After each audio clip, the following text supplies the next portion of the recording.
Hey YouTube fam, it's your girl Leah back again with another video. In today's video, as you can see from the title, is another foundation review Friday. And today's foundation is just the e.l.f. Flawless Finish Foundation. Now, it's been a while since I did a foundation review Friday. Welcome back to the channel. Now, today's video is a little different for me because typically I don't do first impressions, but today's video is a semi first impressions. I tried this foundation a while ago. I bought it maybe 3 months ago, tried it, but then kind of went back to my regular foundation without doing a foundation review. And that's a no. I like to bring you guys full body foundation reviews on foundations that I actually own. And again, like I said, I've owned this for 3 months, but today we're both on camera gonna see how I feel about this e.l.f. Flawless Finish Foundation. Now, this is a foundation you can pick up on the e.l.f. website, Walmart, Target. I happen to pick mine up at a local Walmart. It is $6 no matter where you buy it, but the variety may be sparse depending on where you buy it. I checked the Ulta website, they only have 26 shades listed. You check the e.l.f. website, they only have 40 shades listed. I was in Walmart, they only had about 12 shades in store. So again, it's gonna vary depending on where you go and where you're looking for this foundation. But again, in total, e.l.f. officially has 40 shades of this foundation. Now, it's not new. It's been out for at least 2 years now. When they first launched, they didn't have as many shades as they do now. Currently, they have, again, the 40 shades. And I picked up the shade Maple Sight Unseen. I usually don't take risks like this. I usually, do some research beforehand and go in and know what shade I'm buying. But I was just happened to be in Walmart, happened to be on the makeup aisle. How did I get there? Who knows? But I was there and I said, you know what, let me pick up a foundation. Let me pick up this e.l.f. I know people rave about it. Let me pick it up. Oh, this looks like a close match to me. Let's see how this pans out. And I got the shade Maple, which is described as a tan with golden olive undertones. Again, I went by just looking at the frosted bottle, and this is kind of what that frosted bottle looks like. I was like, looks close enough to me. I came on home, I checked out my favorite YouTuber to see if she had actually tried it, and I didn't kind of watch her full review, but I did get to the point where she listed what shade she had,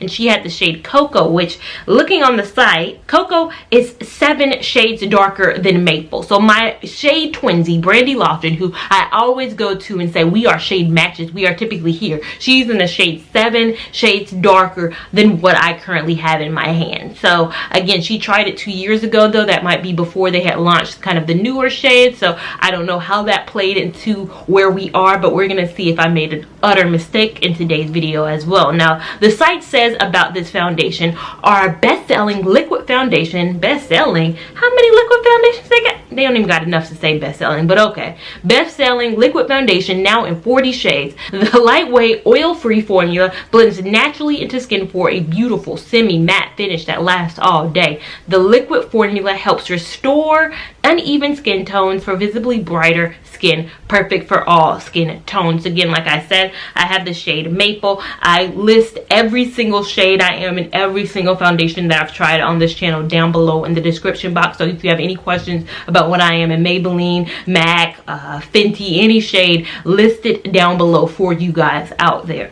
Now, I have dry skin. My skin type is typically a drier skin type.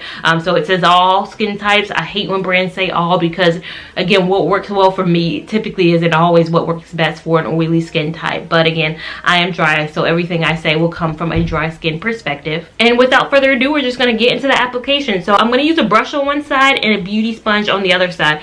This happens to be an e.l.f. beauty sponge. I was in the store just the other day and I realized, hey, e.l.f. has sponges. Let me try that. And this is an e.l.f. powder brush. So both brushes that I'm using today happen to be e.l.f. I'm going to go ahead and wet this real quick. This is the size of it dry, and this is now the size of it wet.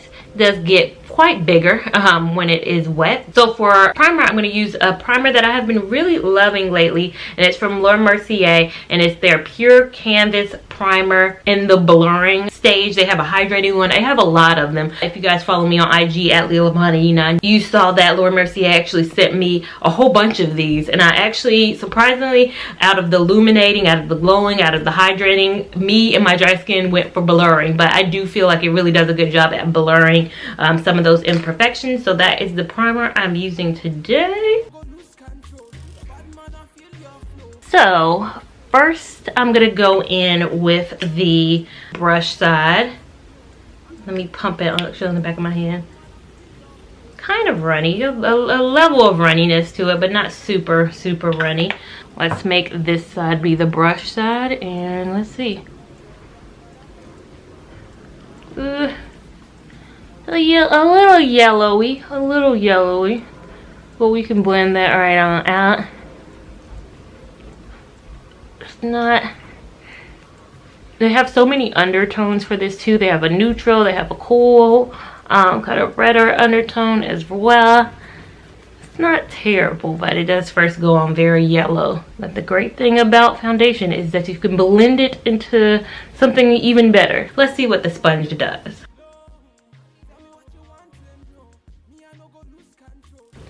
I don't know if it's the sponge or the product, but it had a little smell to it. I don't know what that was. Maybe it's the sponge has a little new sponge smell. This is my first time using the sponge, so it feels like it's going on a little bit more dewier with the sponge, but the sponge always gives a little bit of a loaded effect of feeling a little dewier because it's already moist. I kind of take a step back so you can kind of see how it matches with my skin. I think it's a pretty okay skin match. I don't know if I could have gone up to Cocoa. Cocoa might have been a little too dark for me. I think the current shade right now, Maple, does look really well. It might oxidize in a minute, which oxidizing would only turn it darker. So again, don't know how that's going to play out. But right now I can say definitely like it. Feels okay on my skin. Feels pretty okay on my skin. Doesn't feel super heavy. Feels very medium, and it kind of has a breathability to it right now. But I will go apply the rest of my face. As you notice, I don't like to put foundation up to my eye. That's one of my biggest beauty tips, is do not bring foundation all the way up to your eye, because you're going to put concealer there and it's going to already cover it up. So I'm going to go put on the rest of my face, and then I will be right back. So now I am back after applying the rest of my face, and let me get up in camera so you guys can see how the rest of my face actually looks. I think it looks really good, actually. I mean, when I get up, I think I get lighter because the sun is, and then I get back and it kind of settles into what I actually look like in real life. But I'm surprised at how well it looks. Now, I was trying to think of this finish and trying to think of how I could describe the finish, and then I looked at the back of the bottle and it kind of describes the finish for me. It says it's an oil-free satin finish, and I think that's exactly what it would be. It's a satin finish for right now, and I think it's been about 30 minutes since I applied it, so I think it's settled down into how it's actually gonna look. It is 9:46 a.m. right now, so it's still pretty early in the morning. So let's call the time I actually applied it maybe like 9:15 a.m. I'm gonna wear it throughout the rest of the day, but just wanted to tell you overall, I think the smell was coming from the foundation, but I don't think it's an overwhelmingly bad smell.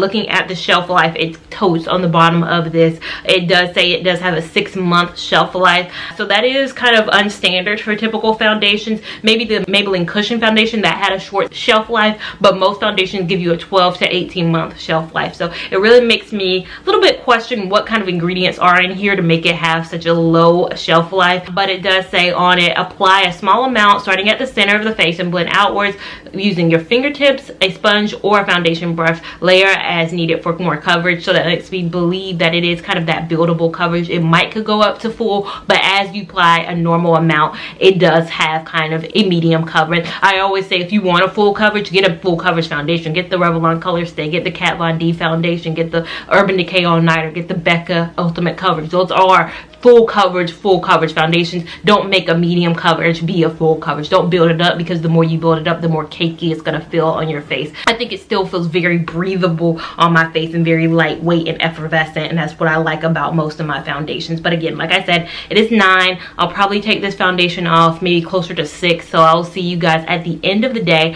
for kind of my final thoughts on this e.l.f. Flawless Finish foundation.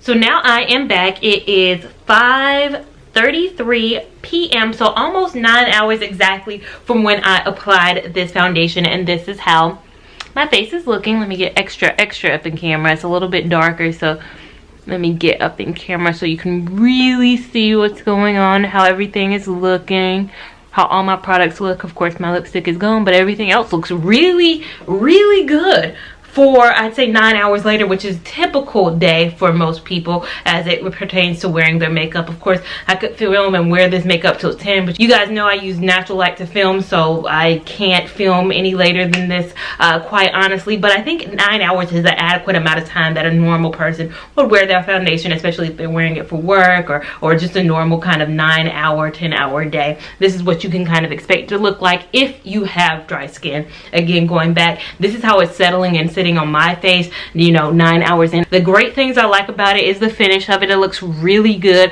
I do like the shade match. I think all in all, this was a perfect shade match for me. Now again, they have changed the line in the last 2 years that they have come out with this product. So they did some rearranging of shades. So some of the shades in the past, instead of kind of doing a full relaunch, they kind of launched and put and placed some new shades in. So when they first came out, they had 6 shades. I think their next launch, they had maybe 16 shades, and now total they have 40 shades. So over the last 2 years, they have expanded it. So they have put and moved some shades around. So if you tried this in the past, you might have been another shade. You might want to try it again to kind of see what they have out there now in terms of the undertones and tones that they have on the line for you. As far as pros with this, I say shade match is a go. I think finish is a really good go. I think lasting power for me, I think it still looks really good for the end of the day. The thing that does scare me about this foundation though is that con, and the con of it being 6 months. 6 months, when I see stuff like that, I think there's something in the chemicals that's not giving it a lasting power that I feel like if you keep it for a long time, it's going to separate. Me having already had this foundation for 3 months, so it leaves me with only 3 more months to kind of get a use out of this bad boy. So it makes me kind of wonder what is in this. I know the ingredients are listed down in the back, so I can see the water and the 90 other ingredients that I can't pronounce, all the ingredients on the back in the fine print, but it's really making me wonder why can't it have the lasting power that a lot of these other foundations have. But again, I have to realize this is a $6 foundation, and for example, the NARS, the Dior, the Estee Lauders, they're $50 foundations. So of course, you get what you kind of pay for with this foundation, but I think you pay for and get a pretty good product. I don't think this product is bad at all. I think I had kind of lower expectations before trying this. I thought, you know, it's going to be a gimmick. It's a $6 foundation. Here your e.l.f. go. Sometimes they do things right, sometimes they do things wrong. I think they did things right with this foundation, so I definitely would recommend if you're on the hunt for a good drugstore foundation and you're somebody who does have dry skin, not oily skin. I can't make any promises about how this will look on you at the end of the day, but again, it looks all right to me. Another thing I have to say is beauty sponge. I know this video wasn't about this sponge, but e.l.f. did a good job with this beauty sponge as well. I think it's a really good sponge for the price. I think Beauty Blender is pretty much canceled for me now on. Ever since I found that Sonia Kashuk, you guys know I love that sponge. I like this sponge too, so don't spend more than $5, $6 on a beauty sponge. I will say that right now. Do not spend more than $6 on a beauty sponge. I think Sonia Kashuk has a good one, and e.l.f. does as well too. So I think this is a product going forward I'll probably apply exclusively with the sponge. Not that the brush did a bad job. I think the sponge and the brush did a great job, but I like using a sponge because I can apply all my products with it. For example, I use this for my concealer, so putting that on, and then using it as well for my contour. So I like the sponge just because it can have multiple uses. But overall, winner on the e.l.f. line today. But if you enjoyed this video, make sure you give it a big thumbs up. Make sure you're subscribed to my channel so you don't miss any of this good content that I produce for you over here. Make sure you're following me on Instagram at Lia Lavon 89 so you can keep up with my shenanigans in real time, and I will see you in my next video. Thank you so much for watching. Bye. Me, I no go lose control. Bad man, I feel your flow. Wine and flow.